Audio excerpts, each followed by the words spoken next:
Regreso ya aquí en Noticias 24. Un 0,3% aumentó la inflación en diciembre, cerrando el 2022 con un crecimiento anual de 12,8%. Esto es el mayor registro desde el año 1991, según informó el Instituto Nacional de Estadística. Es una cifra que, eso sí, está dentro de lo esperado por el mercado, que proyectaba un crecimiento de entre 0,2 y 0,4%. Para hablar sobre este tema nos acompaña Alejandro Weber, decano de la Facultad de Economía y Gobierno de la Universidad de San Sebastián. ¿Cómo está? Muchas gracias por acompañarnos aquí en Canal 24 Horas, Alejandro. Buenas tardes. Hola, Marco, ¿cómo estás? Muchas gracias por la invitación.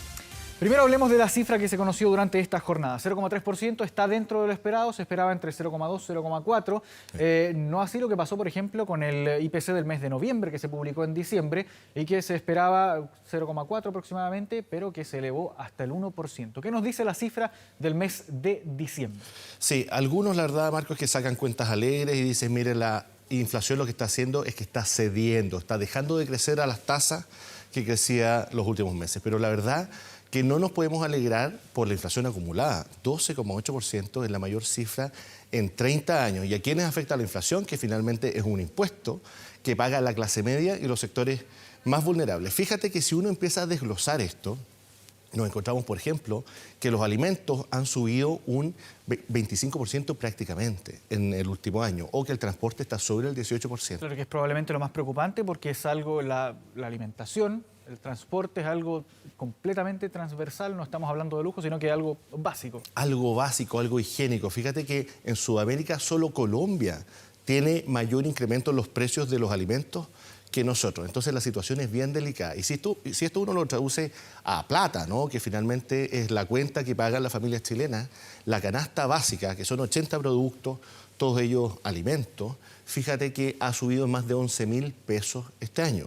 Eso para una familia de 4 personas significa pagar 44.000 pesos más todos los meses solo en alimentos. Y el sector más vulnerable de nuestra población, Marco, lamentablemente, cerca de 1/3 de su gasto, de su consumo, es en alimentos. Por lo tanto, la noticia es delicada, la inflación va a seguir avanzando. Ojo, cuando algunos dicen, bueno, es que la inflación está bajando, la cuenta del supermercado del próximo mes va a ser más cara que la de este mes. Siempre lo que ocurre es que ese incremento va a ser menor al que estamos acostumbrados en los últimos 12 meses. Ahora, ¿qué podemos decir respecto al desglose de esta cifra, este 0,3% que se conoció respecto al mes de diciembre? ¿Cuáles son los ítems que más subieron, los que se mantuvieron, alguno quizás que haya descendido respecto a su medición anterior? Sí, a ver, en términos generales la cifra de alimentos es definitivamente la más compleja, estamos llegando a 24,7%. Esto es brutal para las familias chilenas y está hoy día prácticamente en los primeros niveles en Latinoamérica. Esa es una situación que se ha visto afectada fundamentalmente por el conflicto Rusia-Ucrania, contrario a lo que uno pudiese pensar, ¿no?, de que en los años 90 nosotros importábamos fundamentalmente automóviles y tecnología. Buena parte de los alimentos que consumimos vienen del extranjero y por lo tanto están sometidos a las fluctuaciones del dólar y a todo lo que está ocurriendo internacionalmente. Eso por un lado. Por otro lado, el transporte. Estamos hablando de más de 18% en términos generales.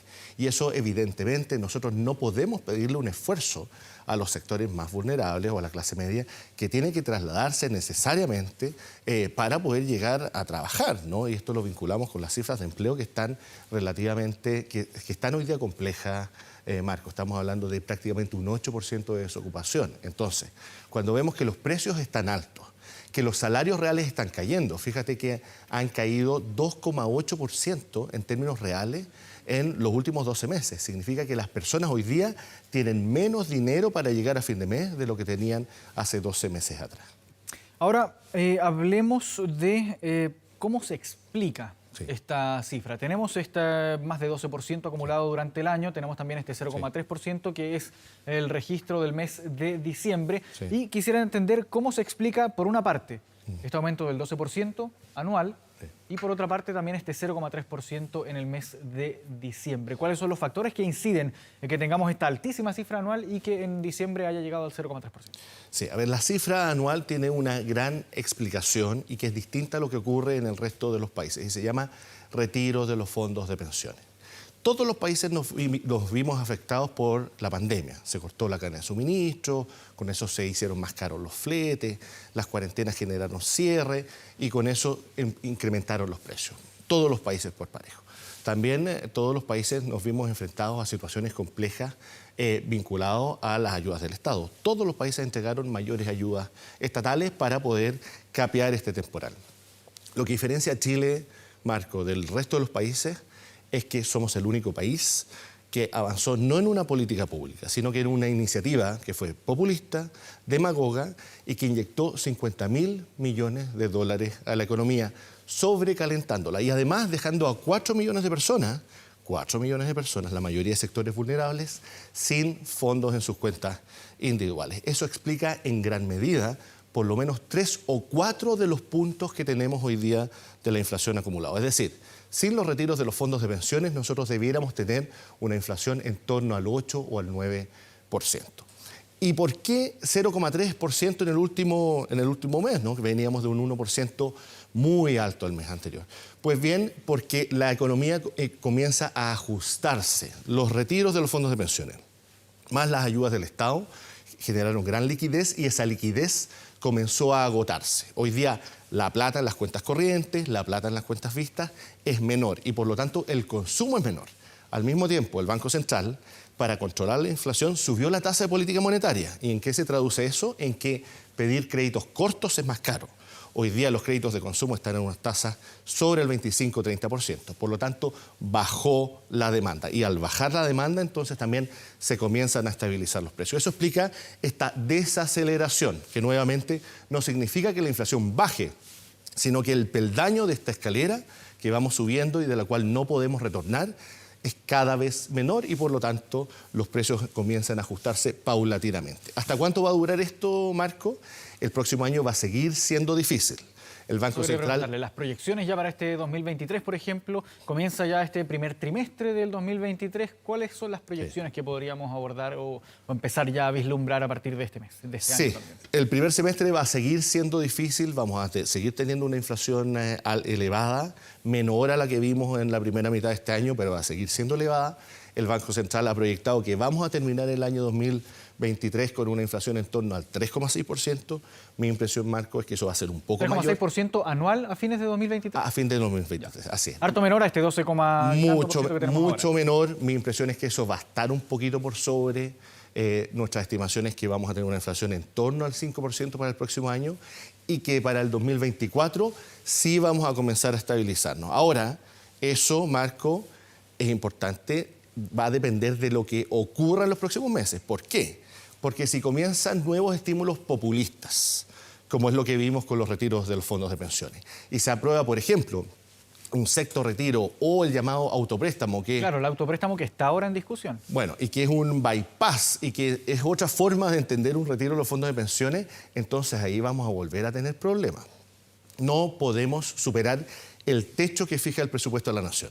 El presupuesto de la Nación estableció un crecimiento en torno al 4% del gasto en relación al año anterior, pero esto no puede superarse. Si se inyecta demasiada liquidez, entonces vamos a volver a tener problemas en los precios. Y hay otro elemento que es importante, Marco, que es política pro inversión, pro crecimiento.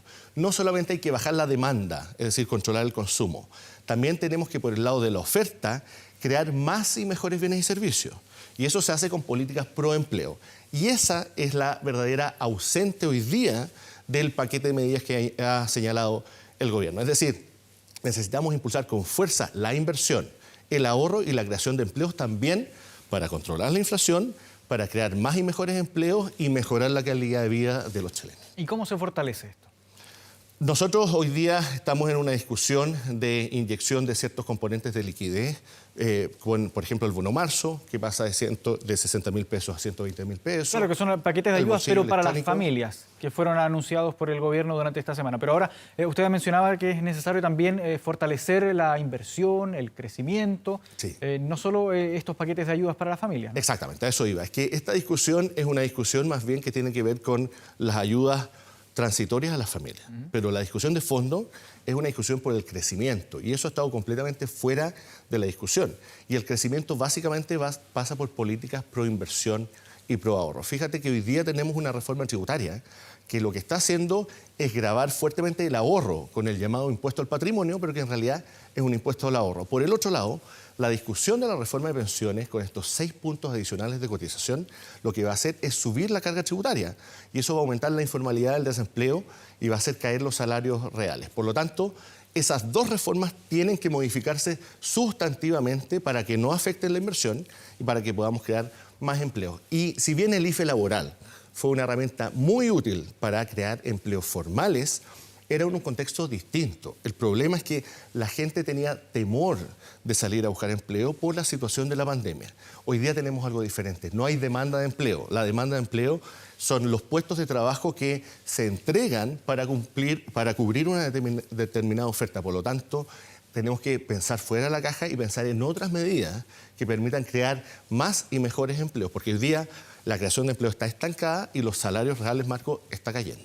¿Y cómo se puede fomentar en este sentido la creación de empleos? Mencionaba usted, por ejemplo, criticando también de cierta forma este aspecto de la reforma a las pensiones que establece este 6% de cotización adicional. ¿Qué más se puede hacer, a su juicio, para fomentar también la creación de empleos?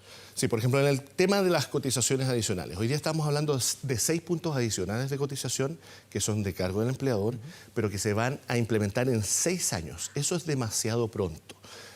Lo primero que hay que hacer es hacer más transitorio ese camino. Es decir, ¿Pero el fondo de esta idea lo comparte? Lo que yo comparto es que aumenten las cotizaciones. Hay algunas formas, que no son muchas, de mejorar las pensiones. Reducir las lagunas, es decir, aumentar la densidad de cotizaciones, aumentar la cotización, el aporte que hacen los trabajadores y generar mayor formalidad, es decir, reducir la informalidad.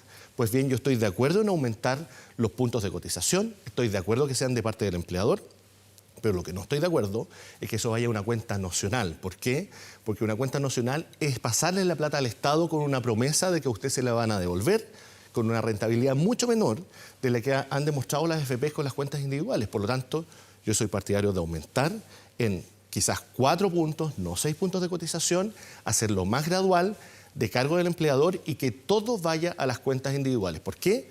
Porque eso va a generar más rentabilidad y va a hacer que esos fondos sean realmente de los trabajadores, sean de su propiedad y también sean heredables. Y hay que hacer cambios en la industria, muchos. Por ejemplo, hay que bajar las comisiones, hoy día están demasiado altas y eso se hace introduciendo cambios al sistema. No es posible que las personas solo puedan optar entre 7 AFP. Tienen que haber 50, 80, 100 actores y para eso hay un montón de iniciativas que se pueden impulsar para que haya más competencia y para que bajen las comisiones, que son finalmente los costos que pagan las personas, para que su plata tenga una rentabilidad que ha sido hasta de 3 veces en el largo plazo gracias al sistema de capitalización individual.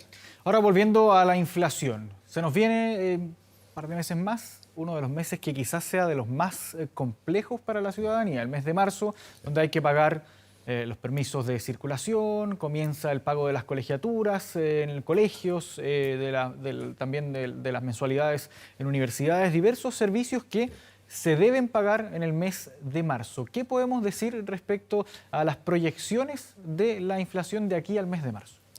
Sí, la inflación va a seguir alta. Siempre es difícil hacer una proyección respecto de un mes en particular. Se entiende, pero entendiendo que es un plazo quizás de aquí a un par de meses. Sí. ¿Qué tipo de proyección o qué podemos decir al respecto? Sí. Lo importante es que la situación no va a cambiar en términos muy significativos respecto a lo que tenemos hoy día. Es decir, el costo de vida va a seguir alto, esto va a seguir subiendo, la cuenta del supermercado va a ser más alta en marzo de lo que es hoy día. Contrario a lo que algunos señalan, es que bajan algunos productos, sí, pero en promedio va a ser más alta. Por lo tanto, ojo con eso. Y eso nos va a llevar a tomar algunas medidas. La primera responsabilidad es siempre del Banco Central y del gobierno con la política fiscal. Es difícil, Marco, pedirle un esfuerzo a los trabajadores chilenos, a las familias chilenas, cuando en nuestro país la mitad de los trabajadores formales gana 460.000 pesos o menos. Esa es la realidad. Y hemos visto el costo de la canasta básica, que hoy día para una familia de 4 personas son 44.000 pesos más. El segmento socioeconómico D, por ejemplo, que hoy día tiene el mayor porcentaje de morosidad, representa cerca del 60% de las personas morosas, tiene ingresos familiares de 640.000 pesos. Esa es la realidad de nuestro país. Por eso, en ese contexto, las recomendaciones son delicadas. Pero algunas cuestiones básicas. no es momento de pedir créditos de consumo. Las tasas altas lo único que van a hacer es sobreendeudar a las familias en este contexto, por lo tanto hay que evitarlo. Lo segundo, hay una serie de bienes sustitutos que pueden elegirse de menor precio para compensar aquellos de más alto precio. Pollo por carne, margarina por mantequilla y un largo etcétera. Tercero, cotizar. Hoy día el CERNAC entrega una serie de instrumentos para que las personas puedan comparar precios entre distintos lugares y se observan variaciones muy significativas. Por lo tanto, es lamentablemente un momento de apretarse el cinturón, pero la única forma de salir en el largo plazo, Marco, es con más empleo. Y hoy día esa es la discusión de fondo que no estamos teniendo. El IFE laboral funcionó, fue una buena herramienta, pero hoy día tenemos que generar más incentivos a la inversión. Y eso se hace con más certeza y con una política pro crecimiento que hoy día está ausente de la discusión que propone el gobierno. Bien, Alejandro Weber, decano de la Facultad de Economía y Gobierno de la Universidad de San Sebastián, muchas gracias por esta conversación con Canal 24 Horas. Muchas gracias, Marco. Un fuerte abrazo. Estés muy bien. Buenas tardes.